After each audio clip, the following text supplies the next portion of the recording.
السلام عليكم ورحمة الله وبركاته. الحمد لله رب العالمين والعاقبة للمتقين ولا عدوان إلا على الظالمين وأشهد أن لا إله إلا الله وحده لا شريك له وأشهد أن محمدا عبد الله ورسوله أما بعد.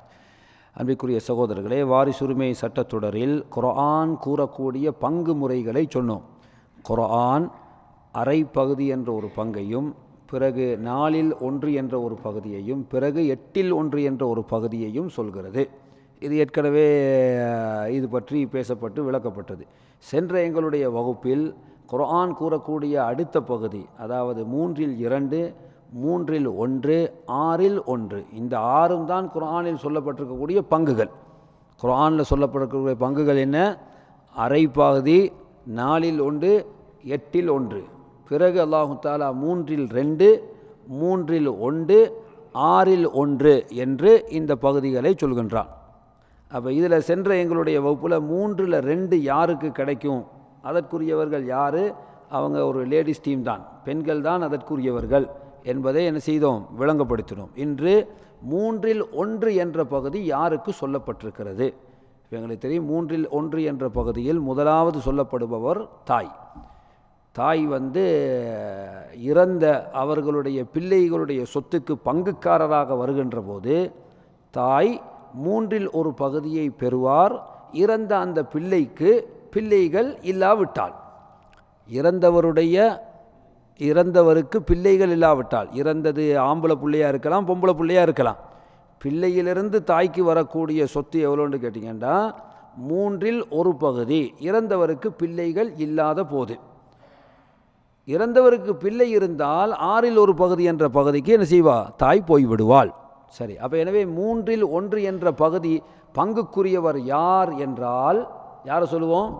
தாய்க்கு சொல்லப்பட்ட பங்கு. சரி, அதற்குரிய நிபந்தனை என்ன? அதில் ஒரு நிபந்தனை, இறந்த அந்த மையத்துக்கு பிள்ளைகள் இருக்கக்கூடாது. இரண்டாவது ஒரு நிபந்தனையையும் அல்லாஹ் குர்ஆனில் சொல்கின்றான். அது என்ன? இறந்தவருக்கு ஆணோ பெண்ணோ சகோதரர்கள் ஒன்றுக்கு மேற்பட்டவர்கள் இருக்கக்கூடாது. சகோதரர்கள் ஒன்றுக்கு மேற்பட்டவர்கள் இருக்கக்கூடாது. இறந்தவருக்கு சகோதரர். அப்போ இறந்தவருக்கு சகோதரர் அல்லது சகோதரி என்று சொல்லும்போது அந்த தாயினுடைய பிள்ளையாகவும் இருக்கலாம், அந்த தாய்க்கே உரிய பிள்ளையாகவும் இருக்கலாம், அல்லது என்ன தந்தையினுடைய பிள்ளையாக இருக்கலாம். தந்தைக்கு வேறு திருமணத்தின் மூலம் பிள்ளை இருக்கிறது என்றால் அதுவும் இறந்த இவருக்கு யார், சகோதரர் என்ற சட்டத்தில் வந்துடுவார், தந்தை வழி சகோதரர் என்ற சட்டத்தில் வந்துடுவார். அப்போ எனவே இறந்தவருக்கு பிள்ளைகள் இல்லாத போது, அடுத்தது இறந்தவருக்கு சகோதரர் அல்லது சகோதரி, சகோதரர் அல்லது சகோதரி ஒன்றுக்கு மேற்பட்டவர்கள் இருந்தால் தாய்க்கு 3/1 கிடைக்காது. அப்போ ஒன்றுக்கு மேற்பட்டவர்கள் இல்லாத போது தான் தாய்க்கு என்ன செய்யும், தாய்க்கு 3/1 கிடைக்கும். இல்லைங்களா? அப்போ முதலாவது நாங்கள் விளங்குகிறோம், மௌத்தானவர்களுடைய சொத்தில் தாய்க்கு பங்கு இருக்கிறது. அதை ஞாபகத்தில் வச்சுக்கோங்க. மௌத்தானவர்களுடைய சொத்தில் தாய்க்கு பங்கு இருக்கின்றது. இப்போ ஒரு சகோதரர் கேள்வி எழுதியிருந்தார், அப்துல் ஹமீத், நீங்கள் அனுப்புன்னு நினைக்கிறேன்னா. அவர் என்ன கேட்குறாருன்னு சொன்னால், வாப்பா மௌத்தாரத்துக்கு முன்னால் மொத்த சொத்தையும் உம்மோட பேரில் எழுதிட்டாராம். வாப்பா மௌத்தாரத்துக்கு முன்னால் மொத்த சொத்தையும் உம்மாவுடைய பேரில் எழுதிட்டார். இப்போ வாப்பா மௌத்தாயிட்டார். இப்போ எங்களுக்கு சொத்தில் பங்கு இருக்குதா? இப்போ எல்லா சொத்தும் யார்கிட்ட பேரில் எழுதப்பட்டிருக்கிறது? அம்மாவுடைய பேரில் எழுதப்பட்டிருக்கு, தாயுடைய பேரில் எழுதப்பட்டிருக்கு. எங்களுக்கு பங்கு, நாங்கள் இப்போ தாயிட்ட போய் வாப்பட சொத்தை எங்களோட பங்கை தாங்கன்னு கேட்கலாமா? சகோதரர்களே, கேட்கலாம். எப்போ கேட்கலாம்னு சொன்னால், இப்போ எங்களுடைய நாடுகளில் சமயத்தில் பேருக்கு எழுதி வைப்பாங்க. சும்மா பேருக்கு என்ன செய்கிறது, எழுதி வைக்கிறது. சட்டத்தில் அவர் அங்கே அவங்களுக்கு கொடுக்கல. சில அரசாங்கங்களில் சட்டம் இருக்குது, ஒரு ஆள் ஒரு வீடு தான் வச்சிருக்கலாம்னு. இப்போ எங்களுடைய இலங்கை நாட்டில் முன்னாள் சிரிமாவுடைய ஆட்சி காலத்தில் ஒரு ஆளுக்கு ஒரு வீடு தான் இருக்கலான்னு சட்டம். 2வது வீடு ஒருத்தர் வாங்கினாருண்டா வேறு யார்டையாவது பேரில் எழுதி வச்சுருவார். அதை இவர்கிட்ட தான். ஆனால் அரசாங்க சட்டத்தில் 2 வீடு என்ன செய்யலாது, வச்சிருக்க இயலாது என்பதற்காக என்ன செய்கிறாரு, சிலாக்கள் சொத்து கூடிச்சுன்னு சொன்னால் தண்ட பேரில் மட்டும் வைக்காமல் அவரோட பேரில் ஒரு பேர்லாம் டிவைட் பண்ணி வச்சுருப்பாங்க. விளங்காமல் வைக்கிறதுக்கு டிவைட் பண்ணி வச்சுருப்பாங்க. சரி, இப்போ டிவைட் பண்ணது சும்மா வச்சுக்கொள்கிறதுக்கு தான். சொந்தமாக்கி கொடுக்கல. அப்போ எனவே நாம் இந்த இடத்துல பார்க்கணும், அந்த வாப்பா மௌத்தானவர் தாய்க்கு கொடுத்தது எந்த தோரணையில்? தாய்க்கு சும்மா பேரில் எழுதி சொத்து அவட பேரில் இருக்கட்டும் அப்படின்னு எழுதி வச்சாரா, அல்லது தாய்க்கு அன்பளிப்பாக கொடுத்து விட்டாரா? கொடுத்தால் அதற்கு உரிமையாளர் தாய் என்று வந்துடும். உயிரோடு இருக்கும்போதே எல்லாத்தையும் என்ன செஞ்சிட்டாரு, உம்மோட பேரில் எழுதி வச்சிட்டாருன்னு சொன்னால் ஒரு பாதுகாப்புக்காக ஒரு பேருக்காக அப்படி எழுதினாரா, அல்லது என்ற சொத்தையும் தாங்க மனைவியே பிடிங்க கையில் அப்படின்ட்டு அன்பளிப்பாக கொடுத்துட்டாரா? அப்போ எனவே ரெண்டுக்கும் சட்ட வித்தியாசம். அன்பளிப்பாக தாய்க்கு மொத்தத்தையும் கொடுத்திருந்தாருண்டா இப்போ பிள்ளைகள் கேட்கலாது. ஏன் சொத்து யாருக்கு சொந்தமாயிட்டு? தாய்க்கு சொந்தமாகிவிட்டது. இப்போ தந்தை கொடுத்தது பிள்ளைகளுக்கு கொடுக்கக்கூடாது, இவங்களுக்கு போய் சேரக்கூடாது என்று வாரிசுரிமையை தடுப்பதற்காக அவர் கொடுத்திருந்தால் அவர் அநியாயக்காரவர். அதுக்கு அவர் மறுமையில் அல்லாட்ட என்ன செய்வார், அடைஞ்சு கொள்வார். சரிங்களா? இப்போ சில சமயங்களில் பிள்ளைகள் நல்ல வசதியாக இருப்பாங்க, அவங்களுக்கு வாப்பாட சொத்து தேவையில்லை. வாப்பா என்ன செஞ்சிட்டாரு, எல்லாத்தையும் உம்மோட பேரில் இருந்தாங்க நீங்கள் பிடிங்கன்னு கொடுத்துட்டார் கையில். அப்போ வாப்பா பிள்ளைகளுக்கு அநியாயம் செய்யலை, வாப்பாவுக்கு தெரியும் பிள்ளைகளுக்கு பறக்கத்தான் இருக்குது. அதனால் என்ன செஞ்சிட்டாரு, தாய்க்கு அன்பளிப்பாக மனைவிக்கு அன்பளிப்பாக என்ன செஞ்சிட்டாரு, கொடுத்துட்டார்.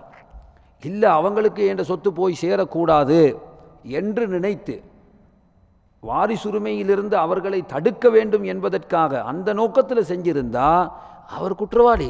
அந்த இடத்துல என்ன, அல்லது அன்பளிப்பு செய்தாலும் கூட பிள்ளைகள் தேவையுள்ளவர்களாக இருக்கும்போது இந்த அன்பளிப்பினால் பிள்ளைகள் பாதிப்படைவார்களானால் அப்பையும் அந்த மாதிரி அன்பளிப்பு செய்யக்கூடாது. பிள்ளைகள் இவர் எல்லாத்தையும் உமாவை கொடுத்ததால நாளைக்கு அவள் வேறு கல்யாணம் முடிச்சிட்டா என்ன ஆகுது, சொத்து அவட மாப்பிள்ளையை போய் திரும்பி அங்காளா, அப்படியா இல்லையா? இப்போ இவருடைய பிள்ளைகளுக்கு வர வேண்டியது இப்போ யாருக்கு போய்த்துட்டு, தாய் இவருடைய மரணத்துக்கு பிறகு வேறு திருமணம் செய்தால் இப்போ அந்த தாயுடைய சொத்தில் ஆஃபுக்கு யார் சொந்தக்காரர், மாப்பிள்ளை சொந்தக்காரர் ஆகிடுவார் எங்கேயோ இருந்து வந்தால், அப்படியா இல்லையா? ஏற்கனவே உங்களுக்கு சொல்லிக்கிறோம் ஒரு கதை ஒன்று. ஷேக் ஆரிஃபி ஒரு கதை சொல்கிறாரு. ஒருவர் 2வது திருமணம் செஞ்சாராம். இங்கே நடந்த ஒரு செய்தியை சொல்கிறாரு. அந்த பெண்மணி சீமாட்டி, அந்த பெண்மணி பெரிய பணக்கார பொம்பளை. முடிச்சு ஒரு வருட காலத்துக்கு பிறகு தான் என்ன செய்தான், அதாவது மூத்த மனைவிக்கு தெரிய வருதான். தெரிஞ்ச நாள்லேருந்து பிரச்சனை, தெரிஞ்ச நாள்லேருந்து என்ன பிரச்சனைன்னா சாதாரண பிரச்சனை இல்லை, பெரும் பிரச்சனை. அந்த தாய்க்கு அந்த 2வது மனைவிக்கு குழந்தைகளும் இல்லையா, 2 பேரும் ஒரு பயணம் போய்க்கிறாங்க. ஆக்சிடெண்ட்டில் அவள் மௌத்தாயிட்டான். யார், 2வது மனைவி மௌத்தாயிட்டா. 2வது மனைவி மௌத்தாகி ஒரு கிழமையில இவரும் மௌத்தாயிட்டாராம். யார், கணவர். சரி, இப்போ 2வது மனைவியினுடைய சொத்துக்களை என்ன செய்யணும், பிரிக்கணும். 2 பேரும் ஒரே நேரத்தில் மூத்தாகல, மாப்பிள்ளை லேட்டாகி தான் மூத்தாயிக்காரு. அதனால் அவட சொத்தில் பாதி யாருக்கு, மாப்பிள்ளைக்கு. சரி, இந்த பாதி இப்போ யாருக்கு போகுது, இப்போ இவ பெரிய சீமாட்டி ஆகிட்டாவான். இப்போ இவ எத்தனை பேர் கல்யாணம் கேட்டு வராங்களாம். வெறுத்தால். ஆனால் என்ன நடந்துட்டு, இப்போ அல்லாஹு தஆலா அதன் மூலமாக ஒரு ரிஸ்க்கை கொடுக்க நினைச்சான்.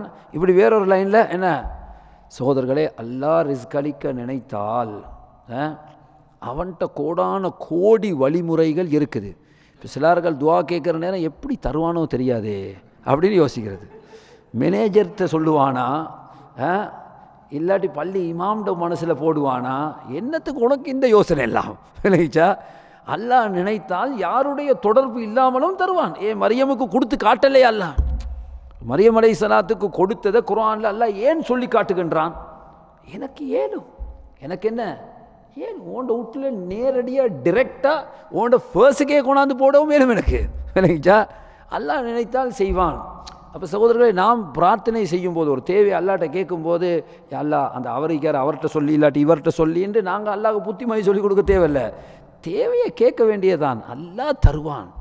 அல்லாஹ்வுக்கு அதற்கான வழிமுறைகள் கோடான கோடி வழிமுறைகள் இருக்கின்றது. சகோதரரை ஞாபகத்தில் வச்சுக்கோங்க.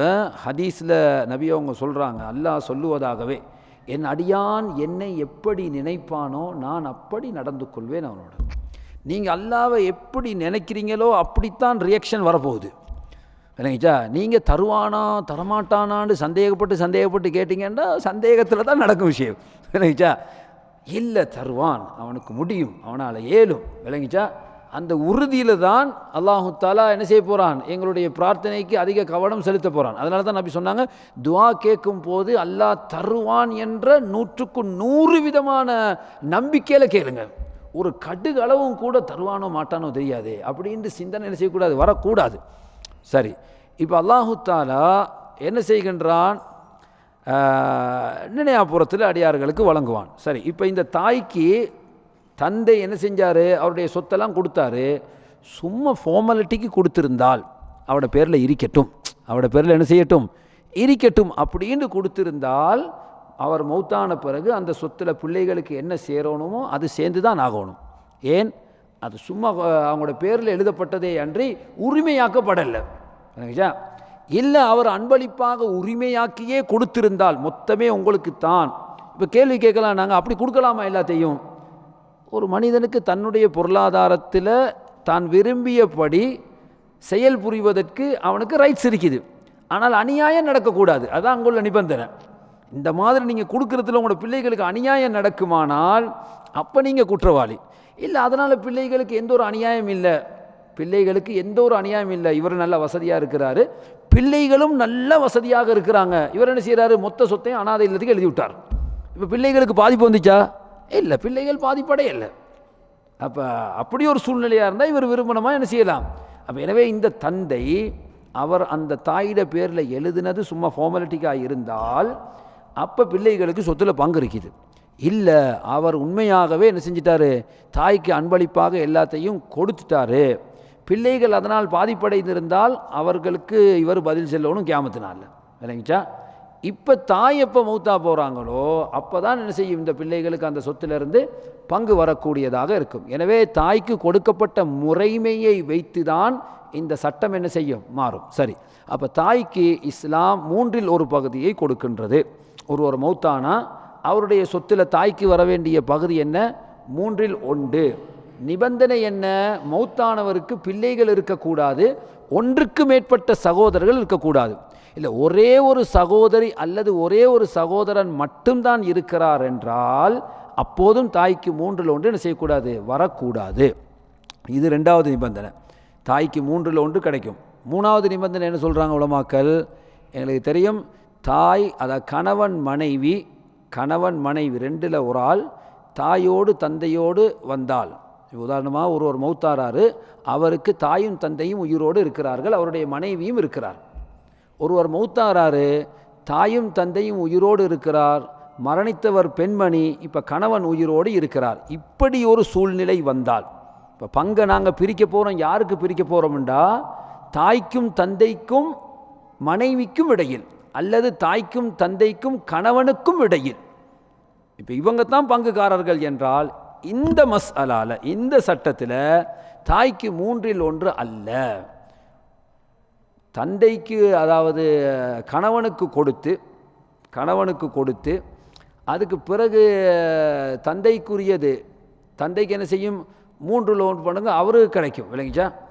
அப்போ தாய்க்கு 3/1 என்பது பேலன்ஸில் 3/1ன்னு சொல்லுவாங்க.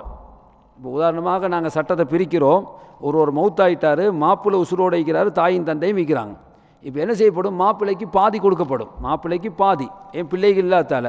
இப்போ தாய்க்கு என்ன செய்யணும், தாய்க்கு இந்த பேலன்ஸில் 3ஆக பிரித்து அதில் ஒன்றை கொடுக்கணும். மொத்தத்துலேருந்து 3 கொடுக்குறல்ல, பேலன்ஸில் 3. இல்லைங்களா? அல்லது மரணித்தவர் ஆண், கணவன் அதாவது மரணித்தது ஆண், மனைவி உயிரோடு இருக்கிறாங்க, தாயின் தந்தையும் விற்கிறாங்க. இப்போ மனைவியுடைய பங்கை கொடுக்கணும், 4/1 மனைவிக்கு, எஞ்சிய பேலன்ஸில் 3/1 தாய்க்கு, பேலன்ஸில் 3/1. அப்போ சும்மா 3/1 என்று சொல்வதற்கும் பேலன்ஸில் 3/1 என்று சொல்வதற்கும் நிபந்தனை சட்டத்தில் வித்தியாசம். இல்லைங்களா? அப்போ எனவே தாய்க்குரிய சட்டம் 3/1 என்ற ஒரு பகுதிக்கு, நான் ஆரம்பத்தில் சுருக்கமாக சொல்கிறேன் பாருங்கள், நாங்கள் குர்ஆன் கூறக்கூடிய பங்குகளில் ஆஃப் 4/1 8/1 என்று சொன்னோம். பிறகு 3/2 என்ற ஒரு பகுதி, அதை விளக்கி சொல்லிட்டோம். இப்போ நாம் இன்றைக்கு பேசுவது 3/1 என்ற பகுதி யாருக்கு, இதுவும் குர்ஆன் கூறக்கூடிய ஒரு பகுதி. 3/1 1/3 இது யாருக்கு, 2 பேருக்கு. அதில் முதலாவது ஆள் தாய், தாய்க்கு 3/1 கிடைக்கும். 3 நிபந்தனையை சொல்லிக்கிறாங்க. ஒன்று, இறந்தவருக்கு பிள்ளை இருக்கக்கூடாது. இறந்தவருக்கு பிள்ளை இருக்கக்கூடாது.